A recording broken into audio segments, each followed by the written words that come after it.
बगडा हा एक अतिशय हुशार पक्षी आहे जो जगभरात आढळतो। बगड्याच्या अनेक प्रजाती आहेत, त्या सर्वांचे रंग आणि आकार वेगवेगळे आहेत। बहुतेक बगडे पांढरे असतात आणि त्यांचे पाय, मान आणि चोच लांब असतात। बगडा हा सर्वभक्षी पक्षी आहे आणि बगड्याचे मुख्य खाद्य म्हणजे मासे, बेडूक, अळ्या आणि किडे आणि काही पाण्यातील वनस्पती किंवा शेवाळ या प्रकारचे अन्न खातात। बगडा माशांची शिकार करतो। तो अतिशय हुशारीने पाण्याखालून मासा पकडतो। तो पाण्यात न हलता शांतपणे ध्यान करतो आणि आपल्या दोन्ही लांब पायांवर उभा असतो आणि एखादा मासा त्यांच्या जवळ येताच तो आपल्या लांब चोचीच्या सहाय्याने मासा पकडतो। बगडे अनेकदा कालवे, तलाव अशा ठिकाणी घरटी बनवतात। बगड्याची दृष्टी खूप जास्त आहे, ज्यामुळे ते रात्री देखील शिकार करू शकतात। बगड्याला कळपात राहायला आवडते, पण तो एकटाच शिकार करतो। बगड्याचे सरासरी आयुष्य सुमारे 15 ते 20 वर्षे असते। आशिया, युरोप, आफ्रिका आणि अमेरिका या देशांमध्ये बगडा हा पक्षी मोठ्या प्रमाणात आढळतात।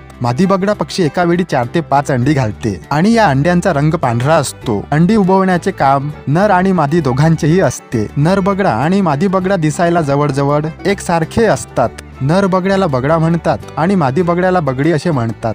बगडा हा पक्षी ताशी 48 किलोमीटर वेगाने उडू शकतात। अन्न गोळा करण्याचे आणि पिल्लांना अन्न भरवण्याचे काम नर आणि मादी दोघांचे असते। गाय बगड्याची एक मजेशीर गोष्ट म्हणजे हे जनावरांच्या अंगावर बसतात आणि त्यांच्या अंगावरचे कीटक खातात, म्हणून या बगड्यांना गोचीखाऊ बगडे म्हणतात।